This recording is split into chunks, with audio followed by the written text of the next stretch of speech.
Ẹ káàbọ̀ sí orí ètò. Mo kí gbogbo wa, ẹ káàsán o, ẹ kú dédé àsìkò yìí. Gbogbo ẹ̀yin ènìyàn wa gbogbo nílé lóko, níbikíbi tí ẹ bá ti ń gbọ́ wa, ẹ káàbọ̀, ẹ káàbọ̀, ẹ káàbọ̀. You are all welcome to the live stream this afternoon. Lóní pápápá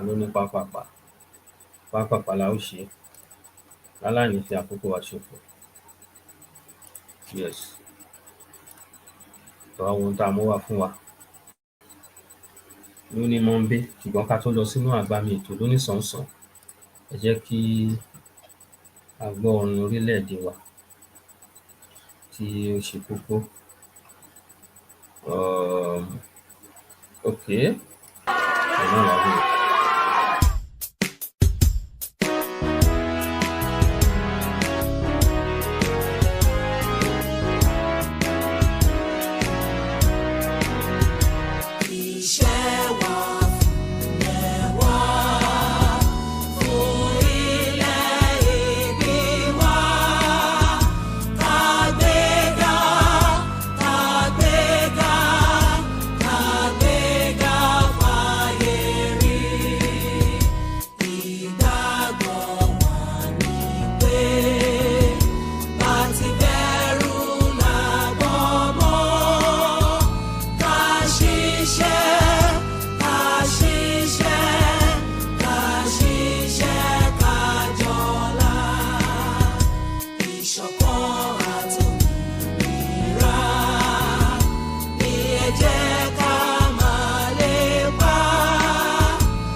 Ẹ káàsán, ẹ káàbọ̀ sórí ètò. A kú dédé àsìkò yìí o, gbogbo ẹ̀yin olólùfẹ́ wa. Mo kí wa níbikíbi tí ẹ bá wà, bẹ́ẹ̀ ṣe ń wọlé ẹ bá wa pín ètò yìí. A ṣe lóní pápápá. Mi ò lákòókò, mo fẹ́ relax. I want to sleep like 1 hour. Yes. Àwa náà ń gbìyànjú láti pín ni olùkọ́ tá à ń ṣe. Ká tó wọnú ètò gan lọ sàn-án-sàn.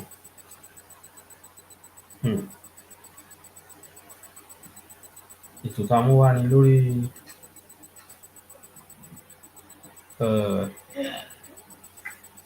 the rename of street in Lagos State. Yes, òun ni ètò tá a gbé wá. The rename of street. Ṣùgbọ́n ká tó play àwọn fídíò tá a ní fún wa, ẹ jẹ́ ká wo arákùnrin. Ẹ wo fọ́tò tí mo gbé sókè. Ìgbòho Òòṣà. Arákùnrin dẹ̀ wò títí, ó dẹ̀ lọ ya Ìgbòho sára. This kind of love kò common. Irú ìfẹ́ yìí ò common. Mi ò rírú ẹ̀ rí o. Irúfẹ́ eléyìí ò common. Change this thing. Irúfẹ́ yìí ò common. Ó ya Ìgbòho sí ara ẹ̀. Ìgbòho react o. Ẹ wá gbọ́ nǹkan tí Ìgbòho sọ. Ẹ fún mi ní ìṣẹ́jú kan. Mo ń gbìyànjú láti pín ètò yẹn náà ni. Ẹ bá wa share ẹ lọ, ẹ jọ̀ọ́.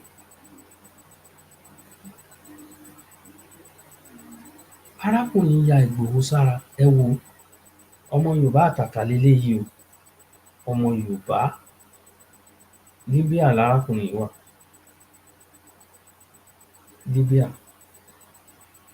Libya ni arákùnrin wà. Ó ní ìfẹ́ tí òun ní sí Ìgbòho epo ti pọ̀ jù, òun dẹ̀ fẹ́ fi hàn sí gbogbo ayé pé kán rí òun. Brother, o ò ní kú o. ò ní kábàámọ̀. Ó láwọn èèyàn fi ń ṣe yẹ̀yẹ́ lórí ọ̀rọ̀ Ìgbòho. Ṣé ẹ mọ̀ pé Ìgbòho ní ọ̀tá káàkiri? Káàkiri ni Ìgbòho lọ́tàá.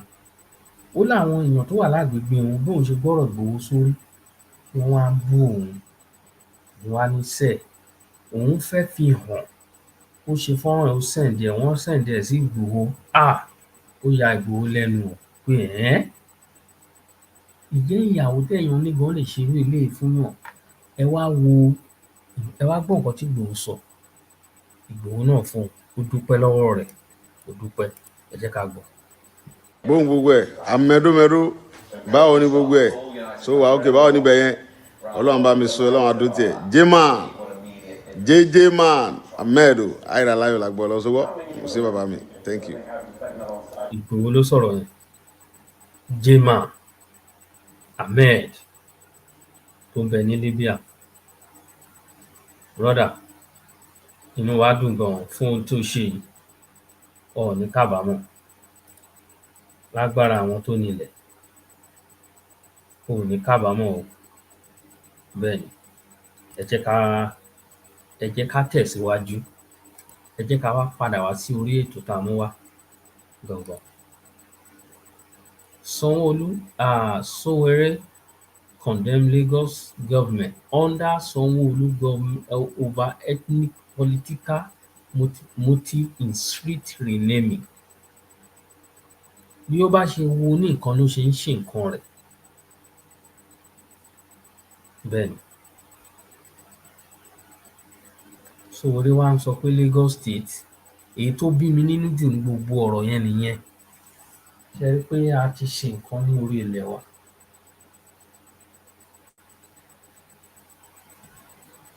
A ti ṣe nǹkan o. Sowore ń sọ pé Lagos State belong to anybody. Mo rò pé ọmọ Yorùbá ni Sowore. Mo ń try láti ṣe fídíò lẹ́ẹ̀kan lórí live, but èmi rò pé fídíò yẹn network ò dáa, unknowing that although network náà ló padà já mi. Network ló padà já mi nígbà mo fẹ́ wọ underground. Ó cut. Ẹ rí i pé kò tẹ̀ pé 8 minutes, just 7 minutes and some seconds. Òun ni fídíò yẹn jẹ́. Sowore ń sọ pé Lagos State belong to anybody.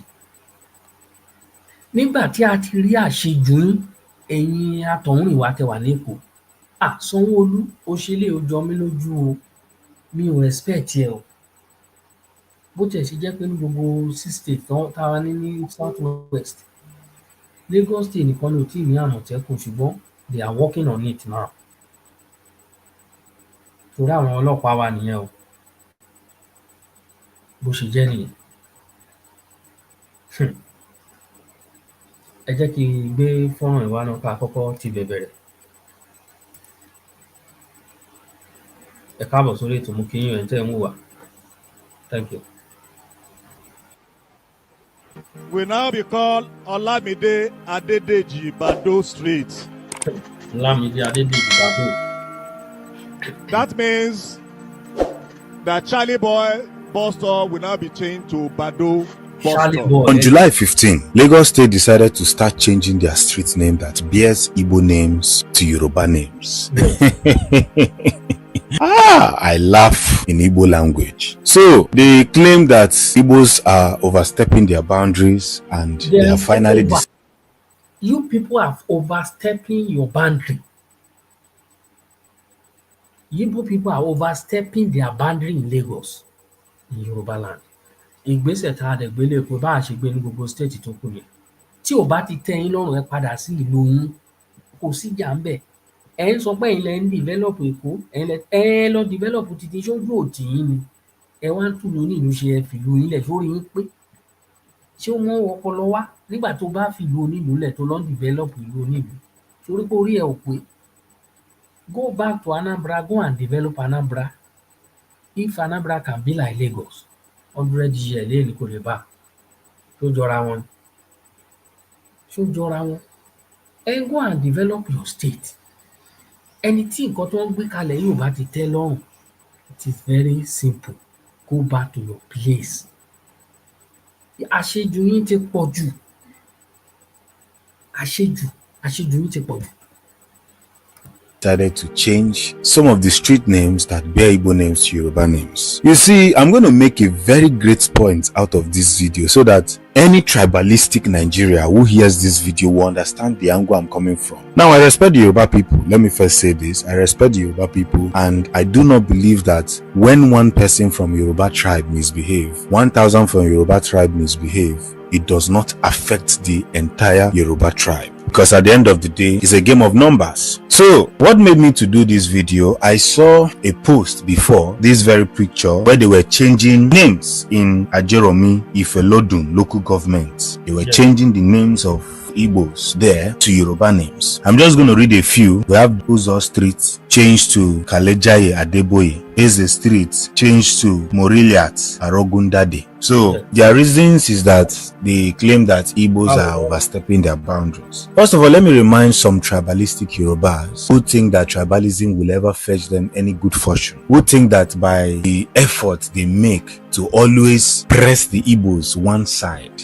will fetch them a fortune. I am telling you guys that you guys are making a very, very big mistake. Yoruba should be happy. I think their joy should be coming that they ended up achieving a very big goal, building massive hospitals that will be free for Yoruba people, building large schools that Yoruba people will benefit from, you know, achieving greater things. These are the things that I think Yoruba should be happy about, not changing streets that bears Igbo names to Yoruba names. And I saw under the comment section where somebody was saying, show me a street in Anambra that answers a Yoruba name. It comes from people that do not travel, and I'm not here to even prove any point. But it's quite unfortunate and shameful that the things we should be celebrating, we're not celebrating them. Today, Yorubas have the privilege to have different people coming to Lagos, but indirectly, they want to abuse it, or some people want to abuse it, thereby trying to forcefully tell other tribes, especially the Igbos, that we own this place and you cannot take it. You see that word that they started during the 2023 election, that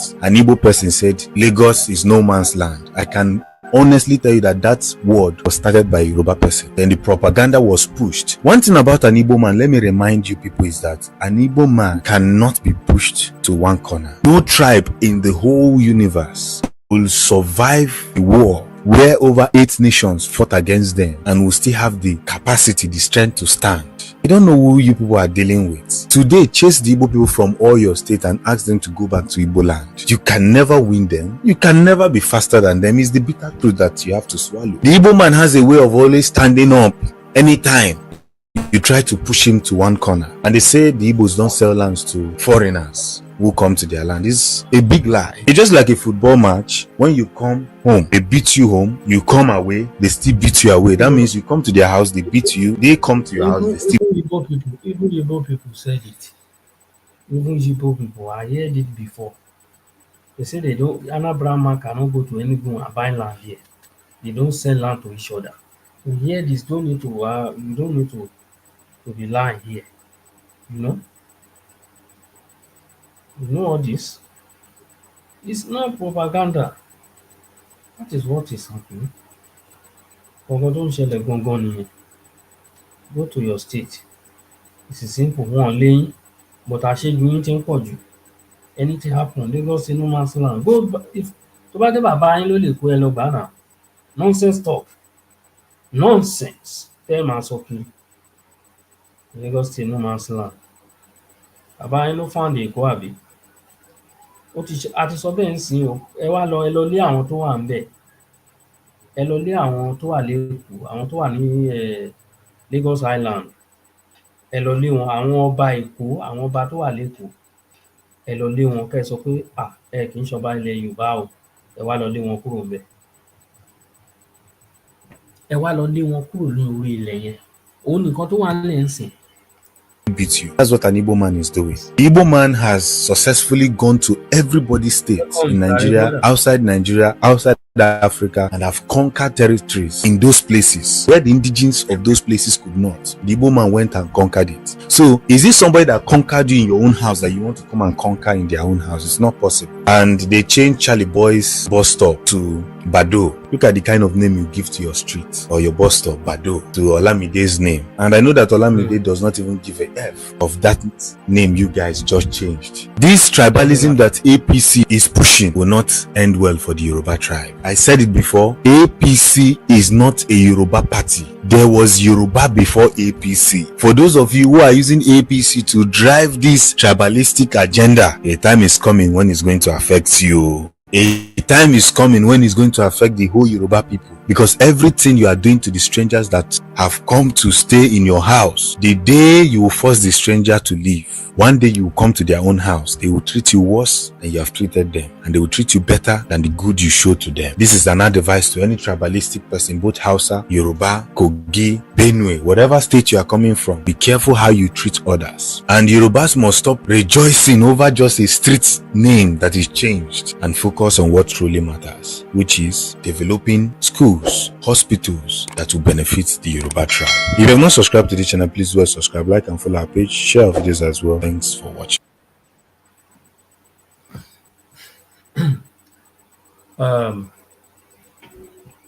Perspective, different perspective la fi ń wo nǹkan, different way. Gbogbo eléyìí lóòótọ́ kò ní meaning lójú yín, kò ní meaning lójú yín, ṣùgbọ́n àṣejù yín ti ń pọ̀, àṣejù ẹni tí ń ṣẹlẹ̀. A gbọ́ nǹkan tẹ́ ẹ̀ ń sọ náà, ṣebí orí ayélujára gbogbo wa wà. We overheard you. We heard everything you are saying on social media about Lagos. Eléyìí bá fẹ́ sọ ká tí wọ́n máa rí ọmọ àlè, mi tiẹ̀ wá rí, mi rí news yẹn ń sìn. Omoyele Sowore, ìyẹn náà ń sọ pé Lagos State belong to anybody. Ẹ jọ̀ọ́, mi ò mẹ́ni tó ní news yẹn dání. Ẹ jẹ́ kí n wá bí àmàá rí.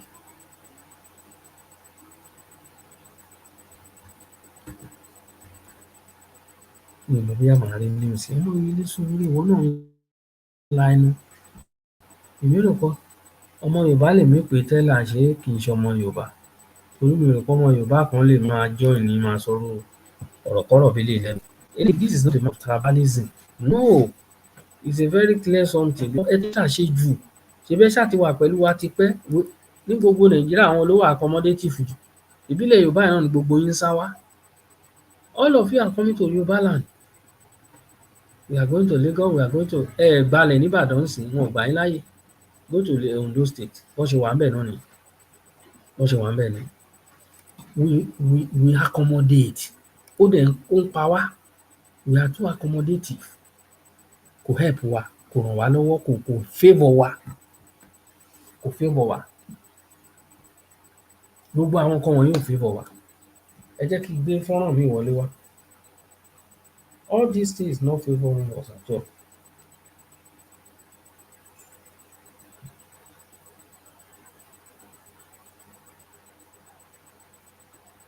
Kò favour wa at all. And I love the fact that the governor of Lagos State, wọ́n gbé ìgbésẹ̀ lórí àwọn nǹkan wọ̀nyí ló ní kíákíá, ló ní kọ́mọ́nkóbó. Nǹkan tó dáa ni. Àbí kí lẹ̀yin rí sí, ẹ̀yin tẹ́ ń gbọ́ wa, tẹ́ ń wò wá? Mi ò rí comment yín, àbí nǹkan tá à ń sọ ò make sense ni? It's a very good. No, then gbé kíní yìí padà lélẹ̀. No, I need to send this thing 2 times. Oh. Okay.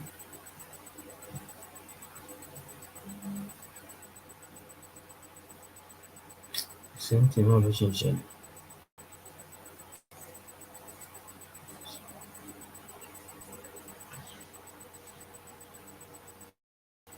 Ó ní fọ́nrán kan tí mo fẹ́ gbìyànjú láti gbé wọlé o. Mo fẹ́ kí bàbá mi Kẹ́hìndé. We cannot continue with them pẹ̀lú gbogbo àwọn rubbish tí wọ́n máa ń sọ lẹ́nu. Rubbish. If at all we rejoice about it, It's none of your business. So we should not rejoice over it. Kò kàn yín. Àṣejù yín ti ń pọ̀ jù. Omoyele Sowore ìwọ náà bá wọn sọ pé Yorùbá Lagos State is not anybody land. Bí orí bàbá ẹ ni wọ́n àwọn bàbá ẹ ló níbẹ̀. Bó ṣe lọ sí ààfin Ọọ̀ni Ifẹ̀ náà nìyẹn nígbà yẹn ó dé ààfin kò fẹ́ dọ̀bálẹ̀. Bọ̀bọ́ ó dẹ̀ ló fẹ́ lọ fún president ṣé in fact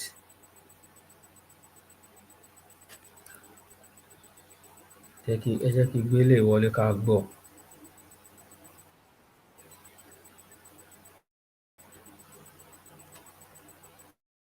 Àṣejù Omoyele ti pọ̀ jù. Ó fẹ́ ṣe president nonsense káàkiri. Kódà ẹ bá sì dúró ná mo fẹ́ play fídíò yìí ẹ máa sì dúró ná. Bọ́dà Kẹ́hìndé tẹ́ bá ń gbọ́ mi ẹ sì ní sùúrù ná. Ẹ jẹ́ kí n kọ́kọ́ play fọ́nrán yìí ná. Kí ìtàsìkò àti pè wọlé ń sìn.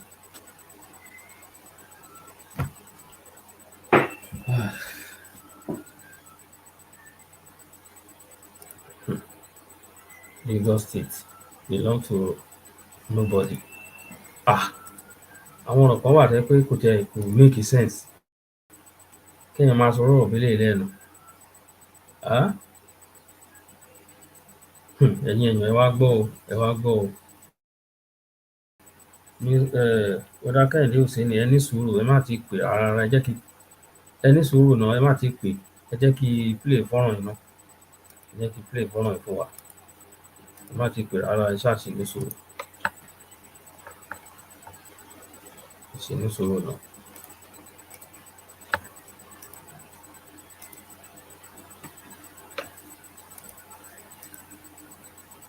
To you and thanks for joining us on the breakfast. We sincerely apologize for beginning a little bit behind time. But we're here now. We're going to make the best of the time that we've got, and we hope that you're going to enjoy your time with us. As one of our hot topics, we're going to be looking at controversy over end bad governance, protesters' age, and court drama. And also, the second hot topic will be on Nigerian workers in Libya facing arrest, deportation after CAF ruling. Also, you know that we're, as usual, going to have top trending issues, and then we'll go to the press to see what the headlines are that made it to the front pages of some of our national dailies. Once again, good morning and welcome to the program. We're going straight away to the top trending issues this morning. And the top trending issues begin with this story about Lagos local government planning to rename streets and that are named after non-indigens. This local government is a Jeremy Felodun local government area in Lagos State. It has reportedly launched an initiative to rename streets that are currently named after non-indigens, sparking significant public debate and drawing attention to the cultural and ethnic dynamics within the city.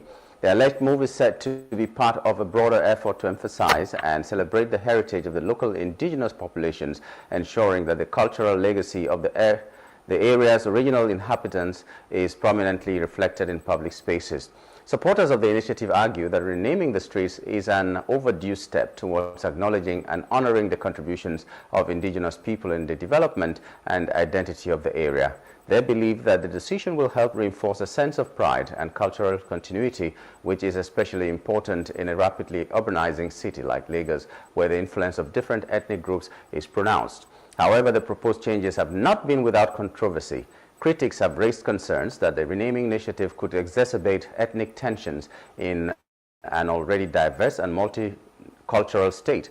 Lagos, known for being a melting pot of cultures and a place where various Nigerian ethnicities have coexisted and thrived, might see this as a divisive measure rather than a unifying one. Some worry that removing street names honoring notable non-indigenous or indigenous figures could be perceived as exclusionary and send a message of intolerance or disregard for the multicultural spirit that has long defined Lagos.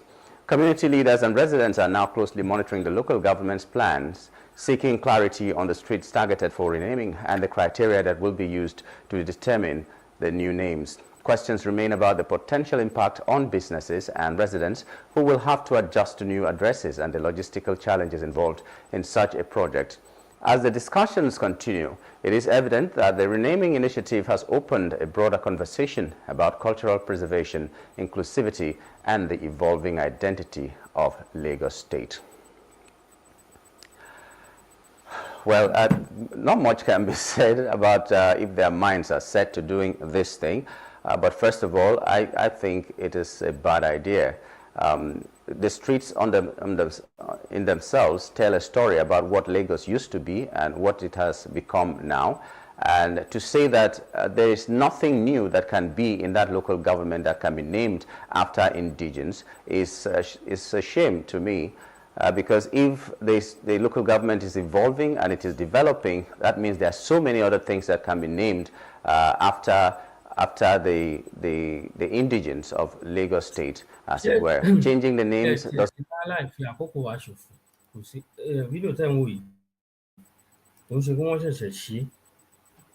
Fídíò tí mò ń play lọ́wọ́ ó ti ń lọ bí some months ago wọ́n rí ṣe recording video kíní ẹ̀ issue ti wà ń tà tipẹ́ kò ń ṣe pé ẹ̀ṣẹ̀ wà ń tà ń sìn ṣùgbọ́n tó wà ń bẹ̀ ni pé kí ló dé tán fi lọ ṣe airport ni tó ń pè ní wọ́n ti ń porúkọ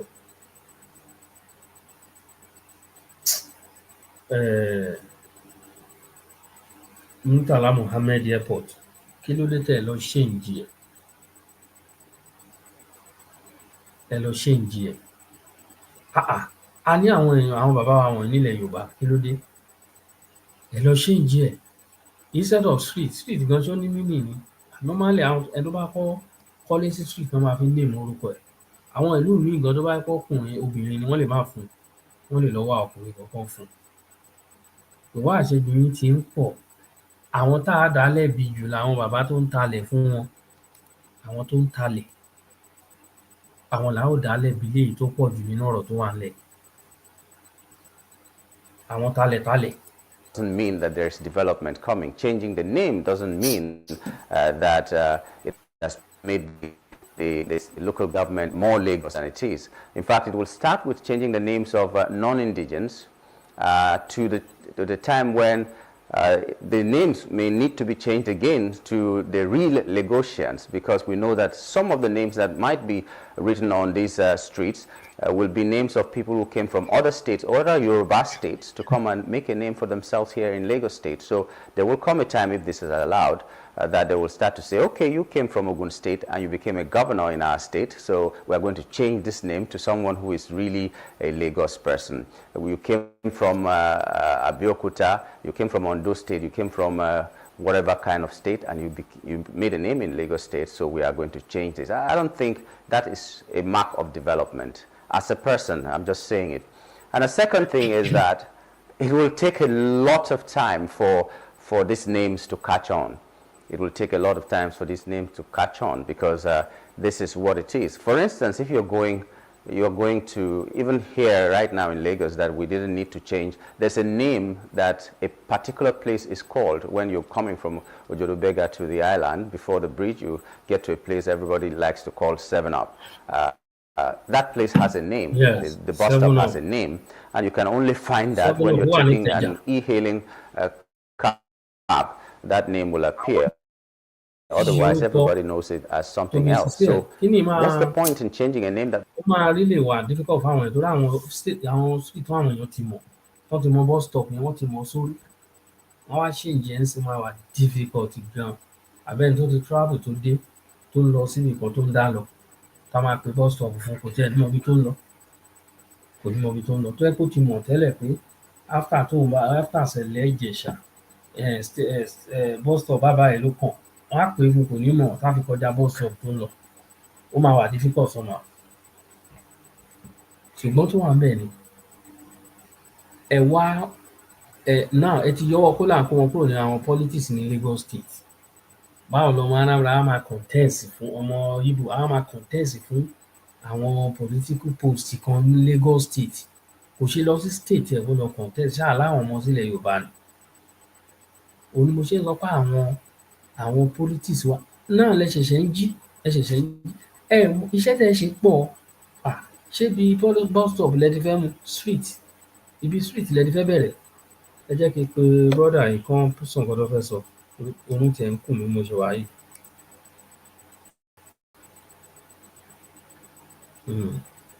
Okay. The, the government that is writing, but any other document carries the old names. Nobody even knows those new names, even though they are boldly written on the signpost. So I think any place that is developing, we should see so many innovations that will even overshadow those ones that were named after people who are non-indigenous. You have football fields or stadia that you're building, you have schools that you're building, you have so many other things that you're building. Name them after your people. Build new roads, name them after your people. Not changing the ones that are old. It's just like painting an old building that whose integrity is no longer there. I don't think that is development. But if you see that as development and showing everybody who has contributed to making your local government what it is today, that they don't belong, well, I think I also buy the sentiments of those who think that this is divisive. But if you want to go ahead and do it, who am I to say no to it? Okay, the second one is that President Bola Tinubu has made a firm declaration that he will not retract the tax reforms bill, despite mounting pressures from various interest groups. Addressing concerns raised by critics who argued that the new tax measures could place additional financial burdens on everyday Nigerians, Tinubu emphasized the necessity of the reforms for Nigeria's economic stability and growth. According to the president, the bill is designed to streamline tax collection, widen the tax net, and reduce reliance on oil revenue, which has historically been volatile and unreliable. He acknowledged the grievances expressed by businesses and citizens, but stressed that the reforms are part of a broader economic strategy aimed at modernizing the country's fiscal policies and creating a more sustainable revenue base. Tinubu assured Nigerians that provisions have been made to minimize the negative impact on lower-income households and promised that funds generated from the new tax measures would be used transparently to improve infrastructure, healthcare, and education. The president's stand has sparked a mixed reaction across the nation. Supporters argue that the reforms are essential for building a resilient and diversified economy, while opponents fear that the changes could stifle economic activity and exacerbate financial hardship for already struggling citizens. As the bill advances in the legislative process, all eyes are on the government's next step, with stakeholders urging continuous dialogue to address concerns and ensure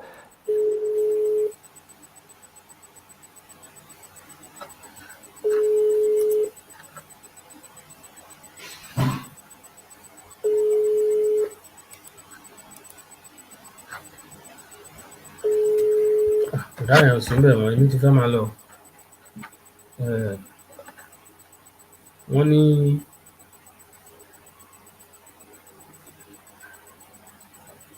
mo ti ẹ̀ ń play fídíò kan lọ́sìn ìbá ti download. Ẹ máa gbọ́ nǹkan tí eléyìí ń sọ. Pandemic. Didi, you sending money for me, money. Ẹ máa gbọ́ nǹkan tó ń sọ. Okay, hello. Hello. Yeah, ẹ káàbọ̀. Ẹ káàbọ̀. Ó lágbára jà ní. Ẹ ṣe. Àmín. Àfikún náà wọ́n sá náà ara Yorùbá. Àmín. Bọ̀máwọ̀ ẹ̀yà tá a wà láàrin wọn yìí. Àmín o. Wọ̀lẹ́ tí ẹ bá fi pé Ọlọ́run ti àwa ẹ̀rọ Yorùbá lẹ́yìn gan ni o. Ọlọ́run lọ. Ọ̀yẹ́ ká gbúrò bí ń jẹ́ Yorùbá nínú Nàìjíríà yẹn náà. Àbí? Ọlọ́run wà lẹ́yìn wa gidi gan ni àti àwọn tí Ọlọ́run tó wá gbé dìde bí àwọn bàbá wa Bùbẹ̀rẹ̀ bá jáde tó lè bàbá ti Sunday yẹn. Kíní yẹn tó ẹ mọ̀ pé kíní yìí ọ wà ní ara etí ètò wa jẹ́ kí àwọn ará bíbà yìí kí wọ́n máa sọ èdè inú wọn jáde tẹ́ẹ̀mọ̀ṣá. Ó ní. Ọlọ́gbọ́n ọ̀rọ̀ pé Yorùbá ní ìṣẹ̀dá gbé dání yìí iná lọ́wọ́ tú àṣírí ní wọ́n tú àṣírí gbogbo wọn jáde tá àwọn gbogbo pílà wọn tí wọ́n fẹ́ lò lédè àwọn ẹ̀rọ Yorùbá nítorí wípé pípọ̀ wọn bẹ́ẹ̀ tí ń wò wọ́n yẹn èmi là Ìgbò ní òbúlà lórí o gbogbo wọn pátápátá pípọ̀ nínú wọn ni inú wọn ò dùn sí jíjáde tí bàbá ṣe Sunday Igboho jáde yẹ ó gbèsè Yorùbá gbọ́dọ̀ kó nínú wa Nàìjíríà tí mo parọ́ ní bàbá. òótọ́ ni òótọ́ ni. pípọ̀ wọn inú wọn ò dùn sí nínú bàbá ṣe Sunday Igboho ọgbọ̀n kódà wọn gbàgbọ́ kí bàbá yẹn padà wá sílẹ̀ Yorùbá mọ́. àdúrà kí bàbá yẹn kí wọ́n má fún bàbá yẹn ní fúdọ̀mù mọ́ láti wọ ilẹ̀ Yorùbá mọ́ iná ni àdúrà ti pípọ̀ Ìgbò àti àwọn Fúlàní yẹn gbà ọdún ọba gbọ́. tọ́lọ́wọ́ ti lè fún wọn ṣe. ókè náà ẹ dákun ìjẹ ní kí lọ́ọ̀fà tó ti jẹ́ wípé àwọn èmi ni àwọn Ìgbò ni ò títí dórí àwọn Haúsá Fúlàní yìí ni ẹ dákun nínú Nàìjíríà yẹn kí lọ́ọ̀fà àjọ tó ti jẹ́ wípé gbogbo wọn pátápátá ilẹ̀ Yorùbá ni gbogbo wọn sàlàyé kejì. ilẹ̀ Yorùbá ni. kí ni tó fà gan? àwa ló gbà wá. ìjẹ ní tó bá ti wípé bàbá mi àti àyè gbàgbàkúgbà pọ̀ o àti fi àyè gbàgbàkúgbà jù. tí wọ́n bá wá fẹ́ jẹ́ kí ilẹ̀ Yorùbá ò ní ìsinmi tán pátápátá ṣe rí pé àjòjì pé ọkùnrin ni o. irú bẹ́ẹ̀ mi ti wà yìí èmi sì máa ń sọ ọmọ Ẹdó State èmi fẹ́ o. gbogbo àwọn pé à ń jẹ gómìnà kankan èkó sí ẹ̀ka tó ti ẹ̀ka ẹ̀mí. nígbà tápá mi òkè tí mo bá ti tọ́jú tí mo bá ti tọ́ àwọn ọmọ mi tọ́ lọ ń gbàgbọ́ àti tiwọn náà kí ni mo sọ pé bọ́yá ọmọ mi ni Yorùbá ni mí ọmọ mi náà gbọ́dọ̀ jẹ kankan kò ní oṣù tó kẹ́ ẹ̀yìn àní ìrántí tèmi iná ìdèdè jẹ́ àbótí ìfẹ́ kí ìrànlẹ ọ̀pá lọ. ọlọ́ọ̀bá ń lọ torí ìrẹ́ ló ṣe pàtàkì jù. ilẹ̀ Yorùbá la ti rí Fúlàní tí ń jọba nílẹ̀ Yorùbá. ilẹ̀ Yorùbá la ti rí Ìgbò tí ń jọba ní ilẹ̀ Yorùbá. ilẹ̀ Yorùbá iná la ti rí Fúlàní tó ti rú pé nílẹ̀ Yorùbá gẹ́gẹ́ òun ló jẹ́ olórí ọba òun ní ń kọ̀tù àwọn ọba ilẹ̀ Yorùbá ẹ̀ríà àti wàdọ́. ilẹ̀ Yorùbá láti rí Ìgbò tí ń jẹ House of Speaker tí wọ́n ní bẹ́ẹ̀ ìyá rẹ̀ Ìgbò ni. tẹ́rí gbogbo àwọn nǹkan báyẹn ọlọ́gbọ̀n yẹ ká káàtó ẹ̀sán pátápátá nílẹ̀ Yorùbá. ẹni tó bá tiẹ̀ ti sẹ́ ráwọn tí wọ́n bá tiẹ̀ ti tan mọ́sáìdì Ìgbò yẹn tan mọ́sáìdì àwọn Fúlàní yẹn kò tiẹ̀ yẹ ká tiẹ̀ mọ́ gbà wọ́n láàyè pé kí wọ́n tiẹ̀ ètí ń jẹ́ ọ̀rọ̀ òṣèlú nínú ilẹ̀ Yorùbá wa yẹn kò tiẹ̀ yẹ ká tiẹ̀ mọ́ fàyè rẹ̀ lẹ̀. sórí kìnní yẹn ó fa ìpalára fún wa. ó fa ìpalára fáwọn ẹ̀rọ Yorùbá. tí Ìgbò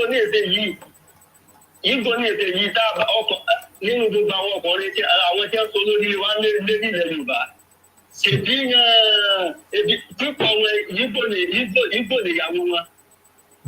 bẹ́ẹ̀ni most of àwọn governors wọn Ìgbò nìyàwó wọn. most of àwọn governors àwọn ọmọ wọn tí wọ́n wà ń bí wọn àti ti Yorùbá ìkíá Ìgbò làwọn ọmọ tí wọ́n bí kalẹ̀ ìkíá Ìgbò ni wọ́n jẹ́ sí ní ẹ̀nà gbogbo ẹ̀bẹ̀ ní ẹ̀nà sí. Olúrẹ̀mí Ọbásanjọ́ nígbà tí Olúṣẹ́gun Ọbásanjọ́ ìyàwó ẹ̀ tó ń pè ní Stella ń gbà yẹn ọmọ ẹ̀sà ni nígbà tó lọ. kódà mo rí tó jú báyìí kòrò rí báyìí tí má bá mi rẹran ní Ẹdó State ọlọ́ọ̀bá ń gbọ́. Spain bí báyìí ló ti wá ṣe surgery nígbà yẹn fẹ́ wá yọ fat lára nígbà tí wọ́n ṣe mistake tó wá ìjọ kejì tó ń ṣe kínní yẹn ló bẹ̀rẹ̀. ó gbọ́ Yorùbá rẹ̀ dà. so ìtí mo wá fẹ́ fàyọ ni wípé nígbà tẹ́ ẹ bá fi àjòjì ìtí ìṣẹ̀lẹ̀ láwọn lóyìnbó táwọn àjẹ ìdáwà wáyé nìyẹn o nígbà tẹ́ ẹ bá fi àjòjì wọ́n wá máa kó gbogbo owó ẹ̀kọ́ ọ̀rọ̀ lẹ títí wa wọ́n máa kó lọ ilẹ̀ ibi tẹ́ ti fẹ́ wọn. ẹ wá ní gòkè àgbà bó ní ìlú tẹ́ fẹ́ gòkè àgbà àti wípé bó làbọ̀jù nínú ọgbọ̀n ìlú. àpótílétà ni wọ́n. irú àwọn ìlú táwọn wá yìí ní ẹsẹ̀ yìí táwọn òfin náà kí wọ́n pé kí àwọn ọmọ àwọn ẹ̀rọ àwọn tí wọ́n máa fi àjòjì níyàwó lọ. Etí wọn fi láìkẹ́ nìyẹn o. Tó o bá sì fi àjòjì níyàwó nílùú kódà èyí tí ń jẹ́ pé bọ́yọ́ ọ́fíìsì kẹ̀kẹ́ báyìí gan-an ọmọ tó bá bí fún ọ kò lè ráàyè lọ ọ́fíìsì kankan bí báyìí láyéláyé. Iṣẹ́ irú ló náà máa ṣe. Kẹ́ ẹ̀ máa sọ pé ebi òyìnbó ni obìnrin yìí fẹ́. Ṣé bóyìnbó lọkùnrin yìí fẹ́ bó làwọn ọmọ ẹ̀dẹ̀ wá tẹ̀dàkùdà yìí. Kò tiẹ̀ sáàyèrú rẹ̀. Sẹ́ni gbogbo àwọn àkùnbá tí ń ṣe àwọn tí ń ṣẹlẹ̀ táwọn àrùn Yorùbá yìí ọlọ́gbọ́n wọ́n Nàìjíríà. Iná lọ pa ogun àkùnbá yìí bọ̀ wá. Àtúntò àwọn ẹ̀rọ Yorùbá. Àwa tó ti máa dáyàn mọ́ra jù pé àwa tí máa lu ọkàn wa tán fáwọn èèyàn jù fáwọn àjòjì jù. Ẹ wo ṣé ń ga yàrá ọlọ́dà. So àwọn òní nǹkan kan táwọn sọ ju wípé ọ̀nà wo ni àwọn táwọn pè ní àwọn bàbá aláwọ̀kọ́ bàbá pọ́fẹ́sọ̀ bá jáde títí àwọn bàbá ṣe Sunday Igboho tí wọ́n dápẹ́ pé wọ́n bá wa gbégbèsè lọ bá àwọn ọba wa lábẹ́nú àwọn tí wọ́n bá mọ̀ pé wọ́n jẹ́ gbòòtàrìgìdì ọmọ Yorùbá kí wọ́n dákun wọn lọ bá wa bá wọn. Kí ní gbogbo ilẹ̀ Yorùbá ni ó gbọ́dọ̀ dé o gbogbo ilẹ̀ Yorùbá. Irú ìgbésẹ̀ tí wọ́n gbé níbo náà ọ̀tẹlẹ̀ káàkiri gbogbo ilẹ̀ Yorùbá náà ni. Ní gbogbo pé bọ́yá ọmọ Ìgbò kan ọ̀sẹ̀ mọ́ Yorùbá Ìgbò sẹ́mọ́ Yorùbá sẹ́mọ́ Ìgbò pé wọ́n wà ń wọnú òṣèlú wa nílẹ̀ Yorùbá kí wọ́n tọwọ́ gbogbo ilẹ̀ Yorùbá pápátá kí wọ́n tọwọ́ bọ̀wé lọ àfẹ́ kẹ̀kẹ́ tó jọ mọ́ bẹ́ẹ̀ mọ́ ní gbogbo ilẹ̀ Yorùbá. Tọ́lá àkóbá ni wọ́n fi ń pa fún wa ilẹ̀ Yorùbá. Ọjọ́ bó ṣe jẹ́ àbá mi Yorùbá ní ìṣàlù pé báàgì ni àápù nínú Nàìjíríà láìpẹ́ láìjì láyé lágbára náà. Àmín. Ẹ ṣeun gan. Ọ̀dà. Ọ̀rọ̀ lẹ́gbọ́n yẹn ẹ̀yin ènìyàn wa. Èèyàn tó ní nǹkan ní bóun ṣe fẹ́ ṣe lélẹ́yìí ẹ̀yin sọ pé fọ́nrán ó dẹ̀ ní kankan tó mò ń play lọ. Ẹ̀yin sọ pé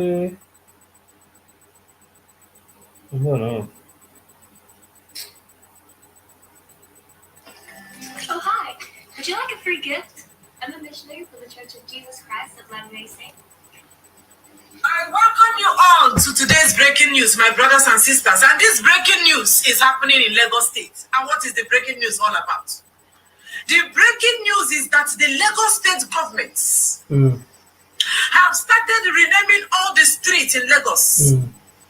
The street in Lagos, any street that is bearing Igbo name, they have started renaming it to Yoruba names. You, my brothers and sisters, know that we are currently in the season of tribalism and bigotry. And the chairman of this tribalism is Bola Ahmed Tinubu, pandemic, the president of the Federal Republic of Nigeria.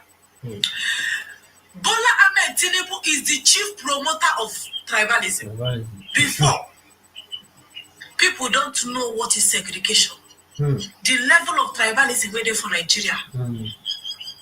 Nobody, including you watching me, I don't think you have experienced it before. It was not this bad. Tinubu is the one pushing it. And they say, no way, that we are calling Lagos no man's land. The way when we carry this Lagos for head, like say that we get Lagos. We say Lagos will not be Yoruba state. Say Lagos is for all Nigerians. So that today they want to show us that Lagos belongs to only Yoruba. Yes. That every time, why they are changing, I'm telling you why they are changing the streets. Streets that bear Igbo name, I'm going to read some of the streets that they have changed so far. Every local government, they are changing the names. From Yoruba names, from Yoruba street, from Igbo name to Yoruba. For instance, if the name of the street is Eze Street, in Kemdi Street, they change it to Olani Street. Yes. Olanike Street, something like that. Olanike, yes. So, like I was saying before, I digressed. We are saying that Lagos is a no man's land. Lagos is a melting pot for everybody. Lagos belongs to every Nigerian. That today will be Yoruba. They will tell us that they get that. And therefore, every street that is Igbo name, just like Mbadigwe Street. There is one that I said that I am going to share with you. That they are even proposing that this is not the Azikiwe Airport. They will have to change it to Yoruba. Maybe Awolowo Airport. Definitely. Or Afonja Airport. Definitely. Or Bola Tinubu Airport. Since they are changing everything as far as the Yoruba name, they will change it to Bola Tinubu Airport. Even though Sanwo-Olu, we can change it to Sanwo-Olu. Yoruba now say that they have to also change one number Digwe Street, Abiomba Digwe, one number I don't know where one number Digwe. They say they will also change it to Yoruba name. They say that one is very popular and it has been there for ages. So they are also proposing for the changing of that particular one. So what am I trying to say? That Yoruba say they are out, that they are Yoruba conservative, that they are Yoruba ronu, and this time around they have to run to the teeth. Of course. They will run to the teeth. That this name, where they rename now, is giving them too much satisfaction and it's going to bring progress in Yoruba land. How can Igbo people say that then develop Lagos? How can you say that you develop Lagos? That Igbo people will say they are the ones buying land in Lagos. They will change the street. Okay. The first list have come out. The first local government. Ajaromi Ife Lodun local government street renaming. Yes.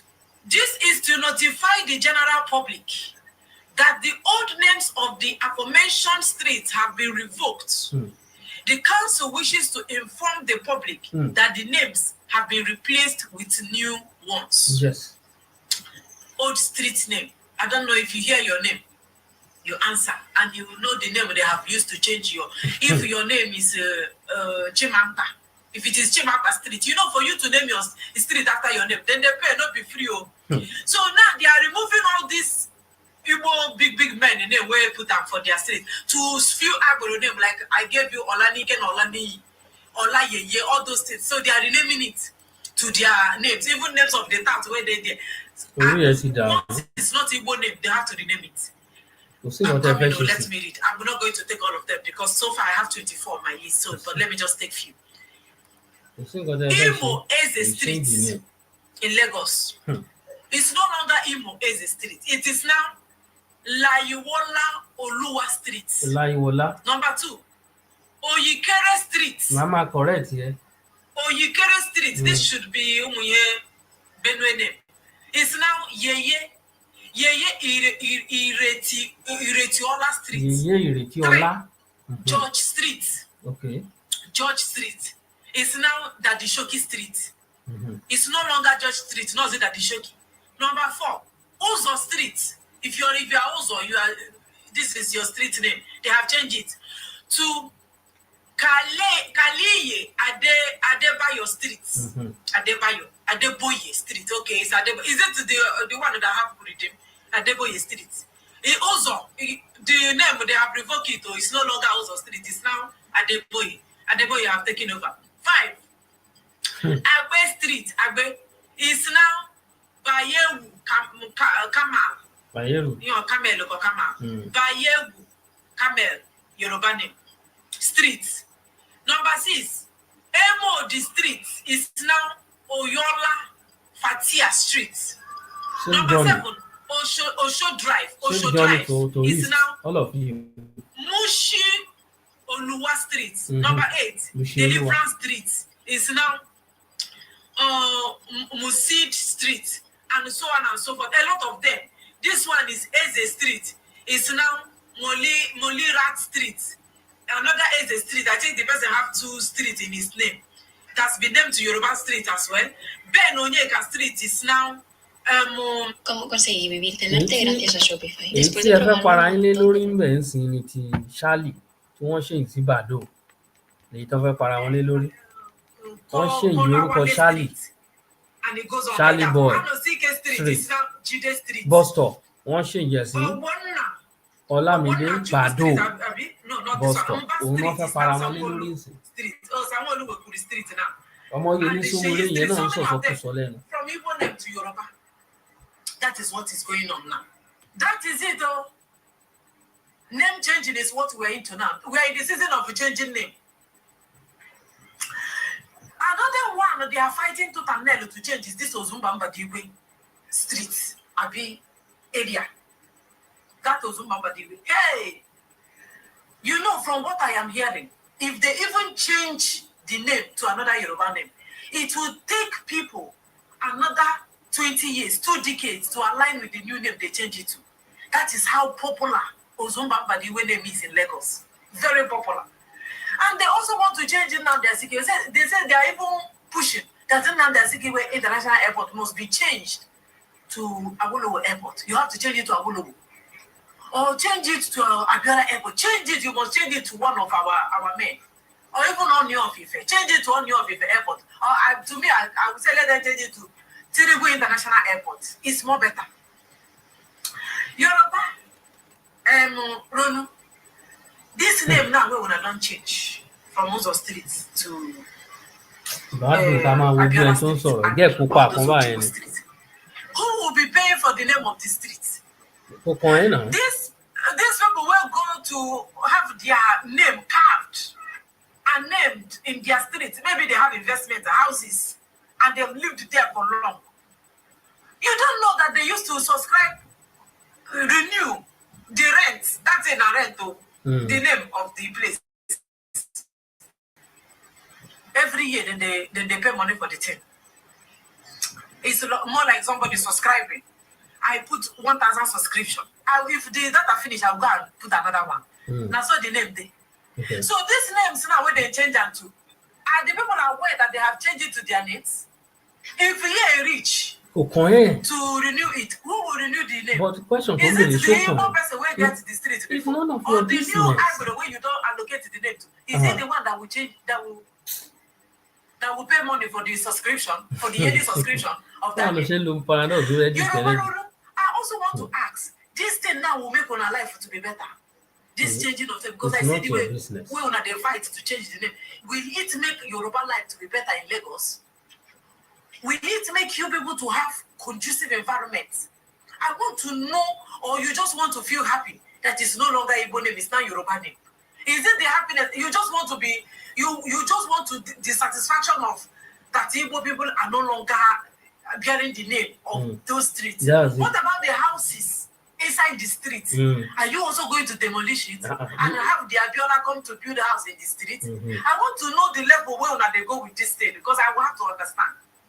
The houses where there for that place, how will you do it? Nobody will demolish your house. The one Nigeria don't tire on. I mean, so the thing don't tire. Before, you know. Nigeria don't tire. I don't tire too. I have been tired a long time. As far as we still there for Nigeria. This is it. One Nigeria will work. You are talking.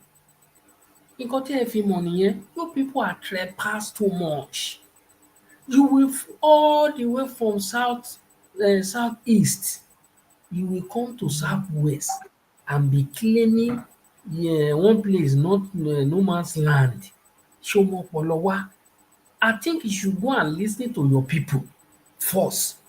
Go try. Sister, I only watch this lady some short video. Ó máa like láti sọ̀rọ̀ nípa Ìlọrin, Àfọ̀njá, many Yoruba people. Maybe before the end of this video, ó ṣì lè mẹ́nu bà á. Tòró máa ń dùn lẹ́nu ẹ̀. Tẹ bá ń ṣàkíyèsí látẹ̀kan, ó ń dárúkọ Àfọ̀njá. Ó máa ń like láti sọ̀rọ̀ níbi àwọn nǹkan wọ̀nyẹn. Ó ti yé yín sìn. So, she loved to talk about those things. I believe before the end of this video, she can go there and say some things. You know, you are talking about are they going to demolish the house? I think those one is not your business. How are they going to be paying for the name this and this and that? Àwọn tó jókòó tó ń sọ àwọn kíní wọn ń ṣe ọlọ́pọlọ kúkú. Before kan tó pass ẹ̀ to law, àwọn ilé ìgbìmọ̀ aṣòfin wọ́n ti jókòó Lagos State government, even the governor of Lagos State, Sanwó-Olú, òun náà ti jókòó, wọ́n ti digest ẹ̀ before they bring it out. It's either the thing right or it's not right, kò kàn ẹ́. Nǹkan tó mú àwa gan ká lè máa fi sọ lé ọ̀rọ̀ yìí lórí ni wípé you people talk is too much. Igbo people in Lagos. Wàhálà yín ti pọ̀jù nílẹ̀ Èkó. That is why tí irú àwa yìí gan fi lè máa sọ̀rọ̀ pé what they do is right. Under normal circumstances, kò yẹ kí nǹkan bẹ́ẹ̀ lè wáyé, but for the fact that you people are trying to claim the land, what is the meaning? What kind of nonsense is that? Kí ni gbogbo rubbish yìí? Lagos State no man's land lẹ́nu eléyìí. Ọmọyẹlé Sowore náà sọ pé ìgbà wo làwọn ará ìta ò ní máa sọ bẹ́ẹ̀? Bí onígbá bá ṣe gbé gbá náà ni wọ́n á ṣe bá a pè é. Bẹ́ẹ̀ ni wọ́n á ṣe bá a gbé. Nígbà tí ìwọ tó jọ́mọ Yorùbá tó bá ń sọ pé Lagos State belong to nobody, báwo làwọn ará ìta ò ṣe ní sọ bẹ́ẹ̀? Can you imagine?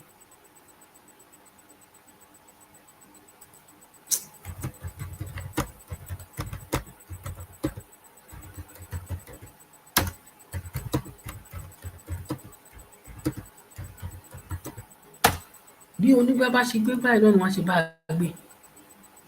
Òun ni the talk is too much. Ó wù mí mi mọ̀ pé màá bá fídíò ìpàdé mi bá fẹ́ kí ẹ rí ojú ẹni tó ń sọ̀rọ̀. Ọ̀pọ̀lọpọ̀ wa náà ló máa mọ̀. Kò ń ṣe kíní tó bá pé ẹni tó bá ń listen sí fídíò ẹ̀ dáadáa tó bá ti ń gbóhùn ẹ̀ á ti mọ ẹni tó ń sọ̀rọ̀. One fair lady like this Igbo lady òun ló ń sọ̀rọ̀ tẹ́ ń gbọ́ yẹn. Mo kí gbogbo wa tẹ́ ń wò mí o. Mi ò rí comment mi mọ àwọn tó wà ńbẹ̀. The only person tí mo rí náà ni Kẹ́hìndé Òsénì, that's all. So I don't know, mo ṣáà kì í ṣá anyway. All of una dey claim say una be Nigeria, all of una be Nigerian. You cannot pursue anybody from Lagos.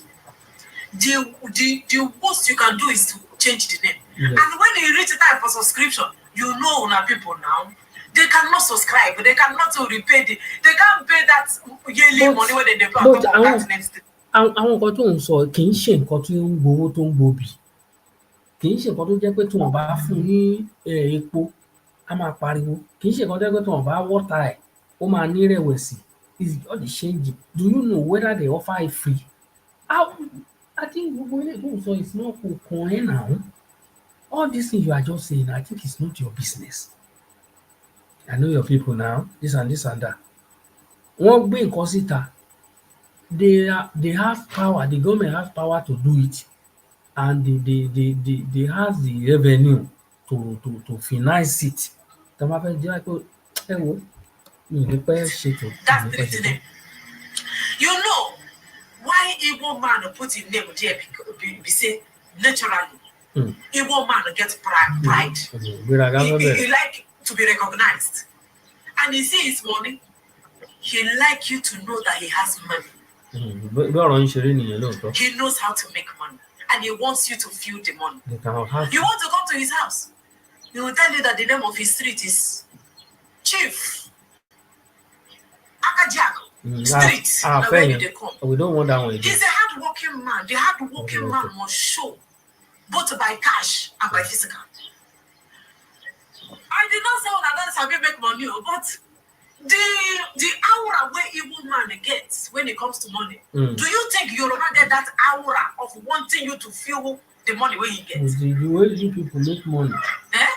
And your people make the money legitimately. When you reach a time to, because one thing about you Yorubas, we say, if you even think of, I will go and use all these things, the see back, I think people are trying, if you don't believe in Yoruba nation, with this video now, Moropoye pick some little things. This is one of the things that means some people they work. Come and say that here. That means some people they work in LA. And you know, imagine. You cannot go and sleep, just walking up and down. What are you looking for? You know what, did sit down there.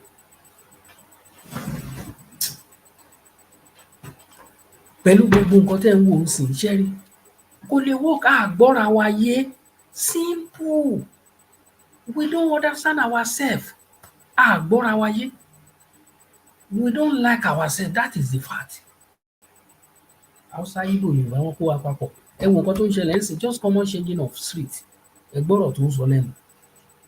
Sister, go and try and listen to your people on TikTok. Mo ń wò kan ní last week Sunday. This last week Sunday, mo ń lis ten sí àwọn ọ̀rọ̀ kan lẹ́nu àwọn èèyàn yín. Go and lis ten what your people are saying about us. That is the fact. It's not going to work. We don't like ourselves. That is it. You are claiming your people make money. They have pride. They want to come their house. You say, come to the so street, this and that. They know how to make money, this and that. If they can't listen and listen good, tí wọ́n bá mú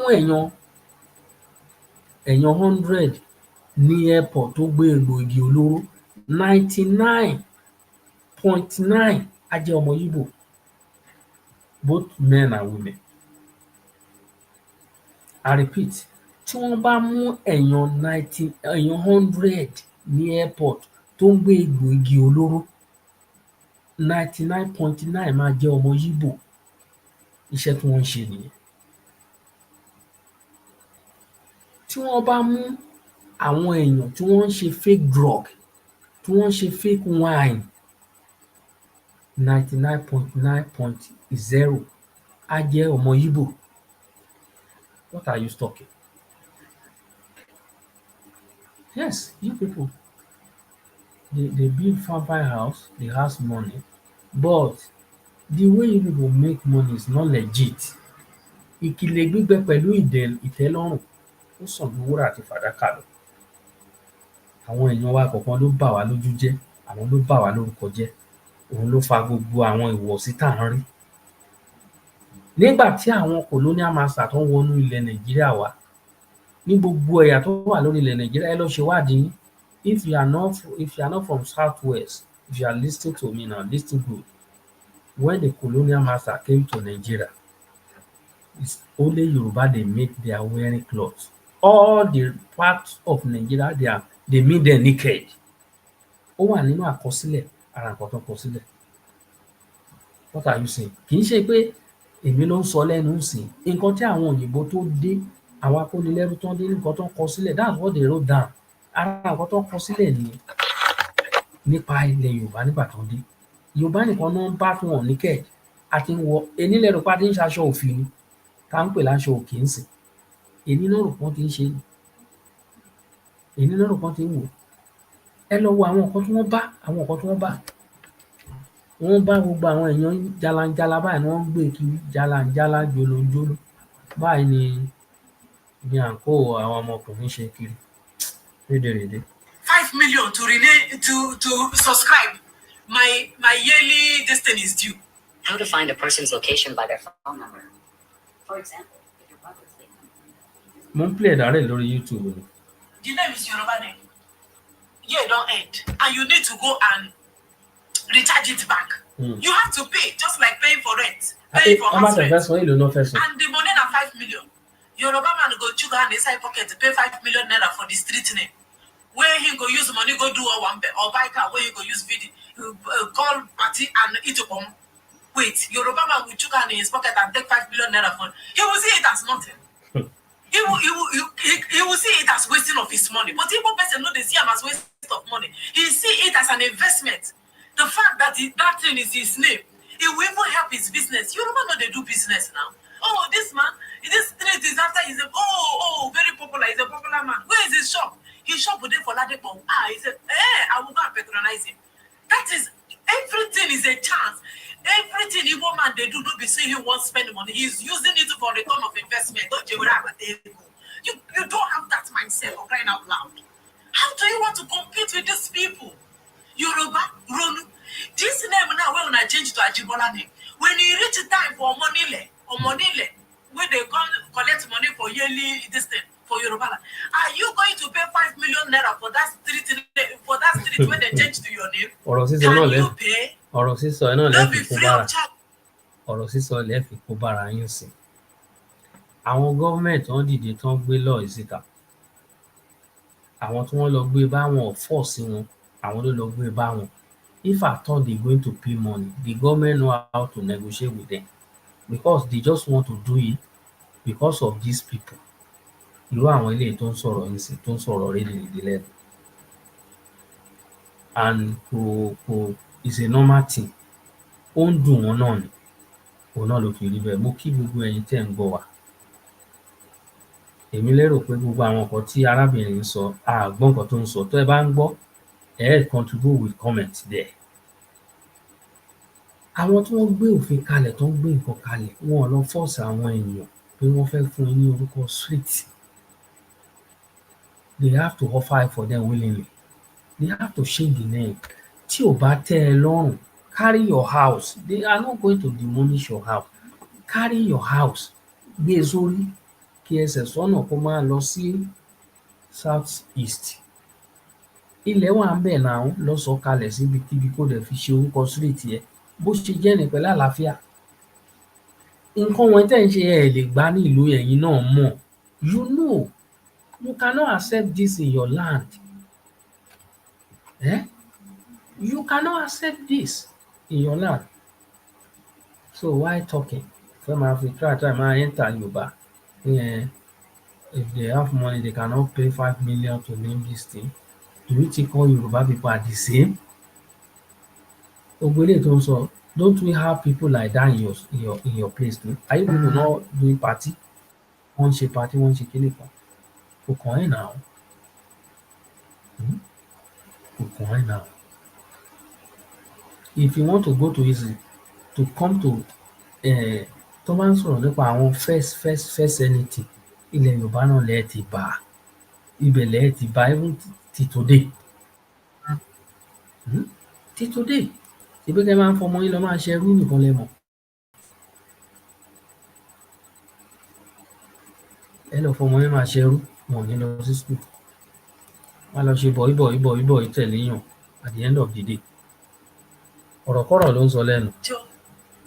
I want the name to be changed to Yoruba name. I want it to be changed to Yoruba name. Not be free of charge. Oh. It's not about changing the name to Yoruba name. What about the value? What value are you bringing in that street? What if that also get a value?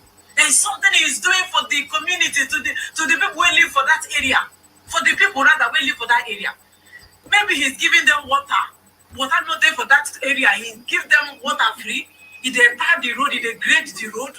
When it's rainy season, he will come and do something because the name the street na his name he dey bear. So he is the face of that street. That Ajiono, the way you put the name, might just be one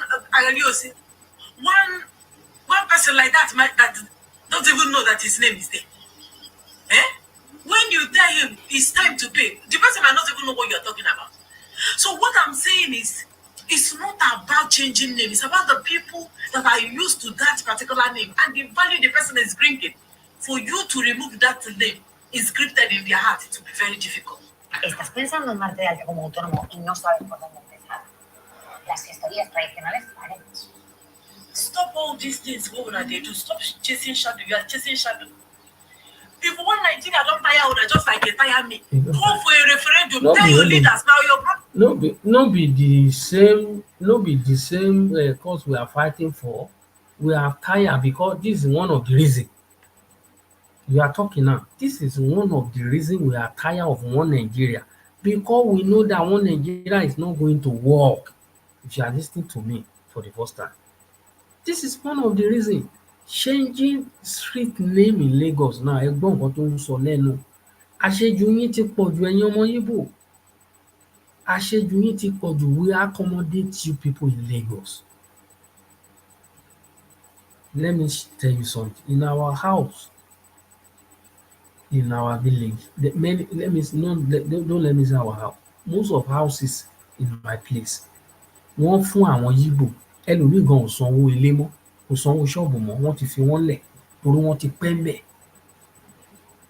Wọ́n fún wọn nílẹ̀ ibi tán lọ ń ṣoko sí, ibi tán lọ ń dáko sí. Tí n bá tẹ̀lé dárúkọ, màá dárúkọ ẹnìkan Obed tó ti wà ní ìlú yẹn, wọn ò tí ì bí mi tó ti wà ńbẹ̀, tó ti wà ní ìlú wa. Ó wà ńbẹ̀ títí dèní o. Dáadáa nìyẹn o. Kí ló dé tó kó ẹrù ẹ̀ kúrò ńbẹ̀? Ibẹ̀ ló bí gbogbo ọmọ ẹ̀ síbẹ̀ náà ti lọ school. Wọ́n fún wọn nílẹ̀, wọ́n ti ń dáko síbi tó wù wọ́n. Ẹ lọ sí ìlú wọn bí wọ́n lè ṣe bẹ́ẹ̀. Ẹ̀yin tẹ́ ẹ nífẹ̀ẹ́ ara yín gan láàrin ara yín, ẹ nífẹ̀ẹ́ ara yín. ọmọ Anambra àyè bá àwọn ọmọ Igbo máa ń sọ ti bá wà lórí social media all of us àwọn ọmọ Igbo ń sọ náà wọ́n á ní ọmọ Enugu ò lè lọ ralẹ̀ ní Imo State wọ́n ní wọn ò ní tà fún but you are coming to Lagos to hold ground to talk anyhow what the hell one bastard ta ló bí orí yín dàrú wọ́n ṣèyí orúkọ ń sìn wọ́n ṣèyí orúkọ street torí ìgbéraga kára yín balẹ̀ ìwọ ń sọ̀rọ̀ ń sìn àwọn èèyàn tó ní property sí Lagos State ń sìn inú àyà inú hílà hílo náà wà ẹ̀rù ń bà wọ́n no because anything can happen wọ́n ti járàkì wọ́n járàkì wọ́n gbàgbára lọ́wọ́ wọn ẹnu yín ti pọ̀ jù ẹ̀ ń sọ̀sọ́kùsọ jù what the hell ẹ̀yin bá wà nílẹ̀ onílẹ̀ ilẹ̀ àjòjì wàá tẹlẹ̀ jẹ́jẹ́ wàá ṣọ̀rọ̀ sọ wàá máa ṣe jẹ́jẹ́ wàá fẹsẹ̀ tí mo máa ní kó fẹsẹ̀ sí kì í ṣe pé kẹ́ máa Lagos State no man's land Lagos State ẹ mọ ìtàn tó wà ní orí Lagos State ibo lẹni káwọn Àwórì lọ ibo ní kẹ ẹ ní àwọn Kétu ibo lẹni kàn lọ àwọn Ìkòròdú àwọn Ẹ̀pẹ́ ńkọ́ àwọn ọmọ ìsàlẹ̀ Èkó ẹ̀dẹ̀ ń sọ pé Èkó ṣé mọ̀ nǹkan tó wà ń bẹ̀ ni pé ṣé tí ẹ rí ti Èkó yẹn orúkọ Èkó tí ẹ ń wò yẹn ẹlòmíì ò jẹ́ kí wàá sọ ìtumọ̀ ẹ̀ fún òun ni wọ́n wá fi ń pe gbogbo Lagos State Èkó orúkọ yẹn èdè àwọn Edo State ni camp ibi tí wọ́n ti ń ta àwọn èèyàn sóko ẹrú òun ni wọ́n ń pè ní Èkó ní èdè wọn ìran àwọn ọba tó wà ń bẹ̀ lénìí ní Edo State àwọn ló ń ta àwọn èèyàn sóko ẹrú nígbà yẹn nítorí pé ọba tó wà ń bẹ̀ tẹ́lẹ̀ Ògìsó òun ló wà ń bẹ̀ ìgbà tọ́rọ̀ míyàn dẹ̀ dé ó gbàgbára lọ́wọ́ wọn torí wọ́n máa ń pa ọba wọn ni wọ́n á dìtẹ̀ pa ẹni tó bá ti dògìsó wọ́n á dìtẹ̀ wọ́n pa tó bá di Ògìsó wọ́n á dìtẹ̀ wọ́n pa ọba wọn kì í pẹ́ wọ́n pa ọba wọ́n wá rán èèyàn sí Odùduwà ní Ilé Ifẹ̀ wàhálà wà o hílà hílo wà ní ilẹ̀ Benin o máa bọ̀ o wọ́n rányàn dé sílé Ifẹ̀ Odùduwà lóun ti dàgbà òun ò lè lọ ó ní òun á rán ọmọ òun kó tẹ̀lé yín lọ ìyẹn jẹ́ Ọ̀rànmíyàn dẹ̀ ní akíkanjú ọmọ alágbára òun ló tẹ̀lé òun ló lọ nígbà tó fẹ́ wọ Benin gan wọ́n kógun pàdé ẹ̀ ni wọ́n kó ogun pàdé ẹ̀ kó tó di pé ó ṣẹ́gun ó jọba ìgbà tó fẹ́ kúrò ńbẹ̀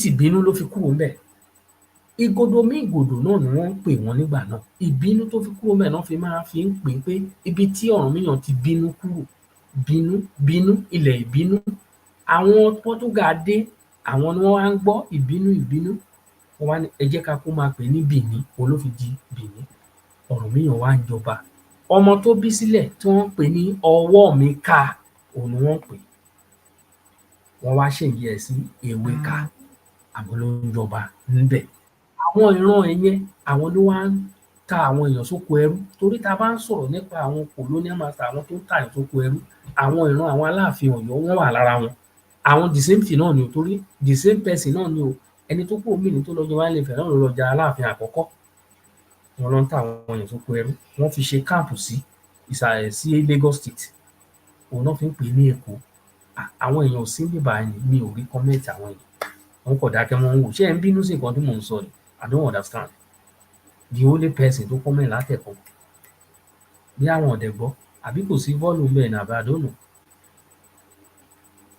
so bó ṣe jẹ́ nìyẹn ibo lẹni káwọn kì í ṣe pé torí ìgbà kan náà jáde táwọn kan sọ pé àwọn ló lè kó láti bẹ̀yẹn o ìgbà yẹn làwọn ọmọ Ògìsó àwọn tó jẹ́ fámìlì Ògìsó ni wọ́n jáde síta wọ́n wá sọ̀rọ̀ wọ́n ní wọ́n ní àwọn Yorùbá ẹ má bínú sí nǹkan tí wọ́n sọ yẹn pé irọ́ pé kò rí bẹ́ẹ̀ o pé kò rí bẹ́ẹ̀ pé Èkó ẹnu ẹ̀ náà ni mo ti gbọ́ pé Èkó tó ń pè yẹn pé èdè wọn ni pé káàmpù ni tó ti ń ta àwọn èèyàn sóko ẹrú ẹ wá ń sọ pé Lagos State no man's land ẹ̀yin ọmọ Èkó ẹ̀yin dean of Lagos State ẹ bá ń gbọ́ ó ló àwọn orúkọ tó ń pè wọ́n bí àwọn Kòsọ́kọ́ àwọn kí ni mo ti ń kó àwọn orúkọ wọ̀nyí o àwọn orúkọ àwọn Lagos State wọ̀nyí ní àwọn Kòsọ́kọ́ ní Dòsùnmú àwọn kọ̀ọ̀kan bẹ́ẹ̀ yẹn àwọn ló lè kó ẹ jáde ẹ ṣe nǹkan sórí àwọn kìnìún wọn àwọn ọ̀rọ̀ tó ń sọ yóò make sense náà because Lagos State jẹ́ ibi tí ẹ pé àwọn òyìnbó love because of sea. Ibi tí omi bá wà òyìnbó máa ń love ibẹ̀ gan. Wá di pé ẹ wá ń sọ̀rọ̀, ẹ wá ń sọ̀rọ̀. Ẹ lọ wá go and bring your ìgbà tó jẹ́ pé different story gan làwa gan tó jẹ́ Yorùbá à ń kọ nípa Èkó. Different story, different story. Àbúlúbàlà, àbúlúbàlà. Imagine ṣèbí ara wa àwọn kan náà dìde wọ́n láwọn ló ní Ilé Ifẹ̀ ìlú ilẹ̀ Yorùbá náà ni. Wọ́n láwọn ní Ìgbò. Ìgbà tó yá àwọn Ìgbò gbọ́, àwọn Ìgbò tó wà ní side Ondo State, àwọn Ìgbò náà gbọ́ náà. Nígbà táwọn Ìgbò gbọ́ pé àwọn Ìgbò sọ pé àwọn ló ní Ilé Ifẹ̀, àwọn Ìgbò náà dìde. Ẹ máa wo àṣejù wọn o, ẹ má wo àṣejù wọn o. Àwọn náà dìde wọ́n láwọn ló ní Ilé Ifẹ̀ láwọn Ìgbò. Wọn ò mọ ibi tán ti wá o. They are bomb bastard. Wọn ò mọ ibi tán ti wá. Even though wọ́n máa pera wọn ní they are ẹ má jẹ́ kí n sọ òyìnbó sọ ẹ jọ̀ọ́. Wọ́n á pera wọn ní third daughter of Israel.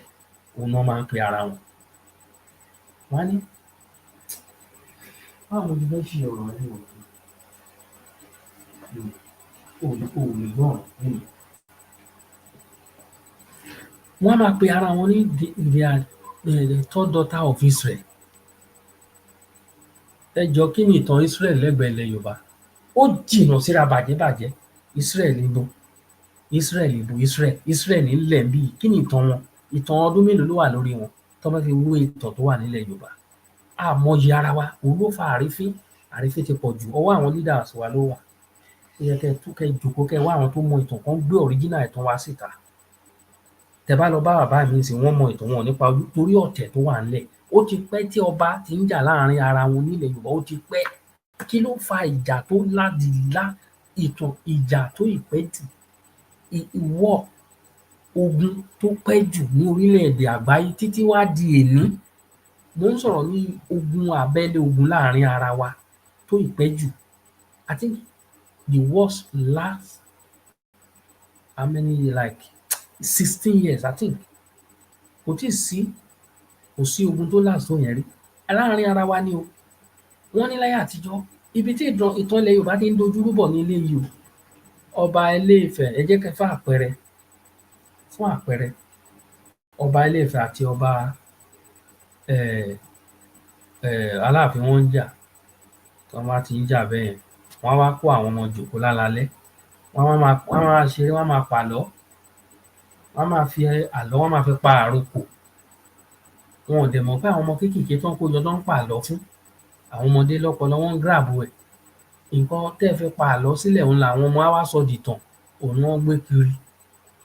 Tí ò dẹ̀ rí bẹ́ẹ̀. Òun ló fa gbogbo nǹkan tó ń ṣe wá. A mójú ìtàn wa, a dojú ìtàn wa rú. Òun ló fa gbogbo nǹkan tá à ń rí lénìí. Kí Ìgbò dé kán sọ pé àwọn ló ní Ilé Ifẹ̀. Torí pé àwọn Ìgbò what are you looking for? Get out of that place. Tẹ́ bá wo ìtàn Ilé Ifẹ̀, tẹ́ bá wo nǹkan tó ṣẹlẹ̀ ní Ilé Ifẹ̀. Nígbà tí Mọ́remí Àjàsorò ṣé mọ̀ pé òun ló jẹ́ kí wọ́n ṣẹ́gun Ìgbò. Àwọn Ìgbò wá máa ń kógun ja Ilé Ifẹ̀. Àwọn Ìgbò náà Ilé Ifẹ̀ náà wà tẹ́lẹ̀ o. Ilé Ifẹ̀ náà ti kúrò. Òun làwọn Ìgbò fi máa ń sọ pé àwọn ló ní Ilé Ifẹ̀. Àwọn náà máa ń sọ ìtàn tiwọn náà. Bí wọ́n ṣe mú Mọ́remí wọ́n ní kíní artifact ẹ̀ wọ́n ní sí wọ́n gbẹ́ ère ẹ̀ bọ́n ṣe di ọwọ́ ẹ̀ ó kúnlẹ̀ torí ó fẹ́ ọba wọn nígbà yẹn. Òun ló fi rí àṣírí, ó fi ara ẹ̀ sílẹ̀.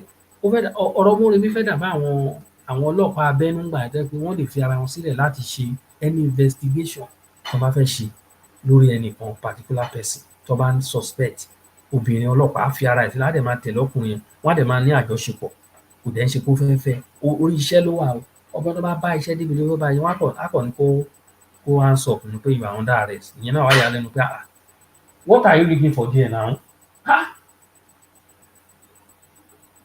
Kí ló ń wá mẹ́ẹ̀? Á kàn máa yà á lẹ́nu ni pé ìyàwó òun mà lélẹ́yìí ló máa sọ pé you are under arrest. Kò ní mọ̀ pé ọlọ́pàá lòun bá lájọṣepọ̀ láti ọdún. Òun ló fẹ́ dàbí òun ní ọ̀rọ̀ Mọ́remí. Ó fi ara ẹ̀ sílẹ̀, ó tẹ̀lé wọn, ó lọ wo bọ́n ṣe tí wọ́n bá kógun ja Ilé Ifẹ̀. Ìkoríko náà máa ń tò sára. Kò ń ṣe pé wọ́n ní agbára kankan. Wọ́n á máa kógun ja Ilé Ifẹ̀. Ó wá ní tọ̀ ẹ̀yin Ilé Ifẹ̀ ẹ wá o, àwọn ará ibí yìí wọn ń ṣe wuyin, wọn ń ṣàlùjọ̀nú, ènìyàn ni wọ́n o, ìkoríko lásán ni wọ́n kó sára. Ẹ mọ̀ nǹkan tó ṣẹlẹ̀, tẹ́ bá ti gbúròó wọn tó ń bọ̀, ẹ̀yin ẹ lọ tanná sọ́wọ́. Ẹni tó kó ìkoríko sára pẹ̀lú ẹni tó kóná sọ́wọ́, ó fẹ́ dàbí ẹni tó fi epo rárá ni o. Tí wọ́n bá finá sí ìkoríko ara ẹ̀, á gbaná mọ́ lára ni. Ohun tí wọ́n fi ṣẹ́gun wọn nìyẹn. Ìtàn ilẹ̀ Yorùbá, àwọn tó mọ ojúlówó ìtàn, Samuel Ajayi Crowther, ìyẹn náà titi ẹ̀ náà wà ńbẹ̀. Reverend Samuel Johnson, òun ni mo fẹ́ sọ. Reverend Samuel Johnson, ó kọ the book of Yorùbás, the history of Yorùbás. Reverend Samuel Johnson, ọmọ Ọ̀yọ́ ni. Now la ṣẹ̀ṣẹ̀ wá mọ̀ wípé ó kọ ìwé yẹn most of part there in the favour of Ọ̀yọ́ against Ilé-Ifẹ̀. Gẹ́gẹ́ bí àwọn èèyàn ṣe tú ìwé yẹn. Ìwọ̀nba ni mo mọ̀ ńbẹ̀ o, because I love history so much. So ó kọ ní bó ṣe wù, bó ṣe kọ síbẹ̀, the history of Yorùbá. Ẹ wo, ọ̀rọ̀ ilẹ̀ Yorùbá dọwọ́ Ọlọ́run o, ọ̀rọ̀ ilẹ̀ Yorùbá dọwọ́ Ọlọ́run o. Láyé àtijọ́, Ìjẹ̀bú wà ní tiwọn, àwọn Oǹdó wà, Èkìtì wà káàkiri, àwọn Iléṣà, àwọn bẹ́ẹ̀ Ilé-Ifẹ̀ wà, gbogbo Ìbàdàn wà bẹ́ẹ̀ káàkiri. A ṣáà kì í jẹ́ Yorùbá gbogbo wa tẹ́lẹ̀. Àwọn Ọ̀yọ́ ni wọ́n mọ̀ sí Yorùbá. Àwọn Ọ̀yọ́, Ọ̀rànmíyàn gan, gẹ́gẹ́ bọ́n ṣe sọ, wọ́n l'Ọ̀rànmíyàn gangan ni wọ́n mọ̀ sí Yorùbá. Jagunjagun, kò síbi tí ò dé. Ọ̀rànmíyàn gbalẹ̀ kiri ni títí lọ dé àwọn Kàdúná yẹn, gbogbo ibi wọn yẹn, àwọn ló ní gbogbo ibẹ̀. Ẹ lọ wo Tógò ńsìnyí títí dèní, ẹ lọ dé Ghana, àwọn Sàbẹ́ káàkiri bẹ́yẹn. In fact, títí lọ dé Ethiopia, ibo ni wọn ti gbúròó Ọ̀rànmíyàn l'Áfríkà? Ethiopia. Ẹ dé Ethiopia lénìí, àwọn kan sọ pé ọ̀pá Ọ̀rànmíyàn, tó wọ́n, ibo ni ojúlówó ọ̀pá Ọ̀rànmíyàn wà? Ọ̀rànmíyàn, ọ̀pá tó ń gbé tó fi ń rìn, wọ́n ní tó bá ń bọ̀ bélè, ẹni tó wà ní ibo ni mo lè fi ṣàpèjúwe ńsìnyí. Bóyá kéèyàn wà ní Oṣòdì kó máa lọ sí Mile 2, kó máa rìn lọ, tó bá ti dé Sẹ̀lẹ̀ Ìjàsà, wọ́n á ti mọ̀ pó ń bọ̀. Kó gbéra l'Óṣòdì kó máa lọ Mile 2, kó dé Sẹ̀lẹ̀ Ìjẹ̀ṣà, àwọn t'Ọ̀rànmíyàn bá mọ̀, àwọn tó wà Mile 2 á ti máa mọ̀ p'Ọ̀rànmíyàn ń bọ̀. Gẹ́gẹ́ bọ́n ṣe sọ. Ẹ rí bó ṣe jìnnà síra. Ọ̀rànmíyàn náà sọ pé wọ́n mọ̀ pé bí Yorùbá.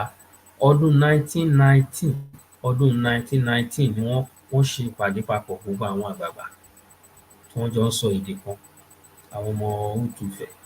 Wọ́n dẹ̀ ní okay, kán gbà kán máa sọ, kí gbogbo wa ká máa jẹ́ Yorùbá, òun ni gbogbo wa fi jẹ́ Yorùbá. Òun la fi ń rí lénìí táwọn kan á sọ pé wọn kì í ṣọmọ Odùduwà, àwọn kan náà kì í ṣọmọ kiní kan Yorùbá. Odùduwà náà, wọ́n da ìtàn rú, ẹ wo, ẹ jẹ́ ká fi ọ̀rọ̀ ìtàn sílẹ̀. Gbogbo ọ̀rọ̀ tárábìnrin yìí ń sọ, rubbish ló ń sọ lẹ́nu. Rubbish ló ń sọ. Àwọn èèyàn ẹ̀ ló yẹ kó lọ kọjú sí, tó bá jèmi nìwọ, kán yé máa trespass. Láéláé lèèyàn ti lọ ń gbé ní ìlú èèyàn, titi yín ti ń pọ̀ jù. Ẹ máa lẹ develop Lagos State, ojú ò tì yín, ẹ ṣe lọ develop ibi kan gan ní state yín, kẹ́mi náà máa pe ibẹ̀ ní Èkó títí. Ẹ ṣe lọ develop ẹ̀. Táwọn náà ti bá ń bọ̀, Lagos State náà ń bọ̀. Ẹ̀yin Igbá bá ń bọ̀, Lagos State ni. Ẹ ṣe lọ develop. We are proud of Lagos. It's our land. Yes. Mo dúpẹ́ pé mi ò wá ní ìran tó lọ ń dulẹ̀ onílẹ̀. A máa ń, nǹkan tí Ọlọ́run fún wa, Ọlọ́run ṣe wá lóore. Àwọn àgbààgbà wa ní nǹkan ń ṣe wọ́n. Ẹ wo, ẹ̀yin ènìyàn wa, mo kí gbogbo wa pátápátá. A ò mọ àwọn tó wà ńbẹ̀ tá a fẹ́ dárúkọ, tá a fẹ́ kí, ṣùgbọ́n mo kí yín tẹ́ ń wò wá. A ní rí jù báyìí lọ. Èmi ọmọ yín, ọ̀rẹ́ yín, olólùfẹ́ yín náà ni. Bọ́dà mi Kẹ́hìndé Òsénì.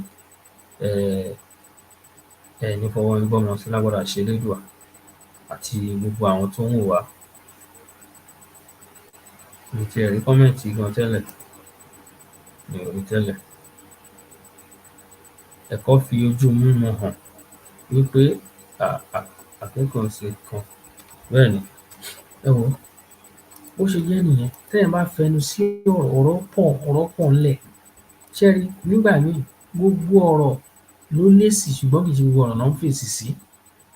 Òun ni gbogbo eléyìí tóun ṣe ń sìn ó kàn sọ̀rọ̀ náà ni nítorí pé ìtara ìgbésẹ̀ tí wọ́n gbé lẹ́kọ̀ọ́ òun ló ń ṣe is a normal thing. Tó bá ṣe sáwa náà á sọ̀rọ̀ ṣùgbọ́n ẹ jẹ́ ká fi wọ́n sílẹ̀. Ẹ jẹ́ ká gbọ́ ọmọ orílẹ̀-èdè wa ká tó máa lọ. Èmi ọmọ yín náà ni wá kí yín o. Ẹ ṣeun gan.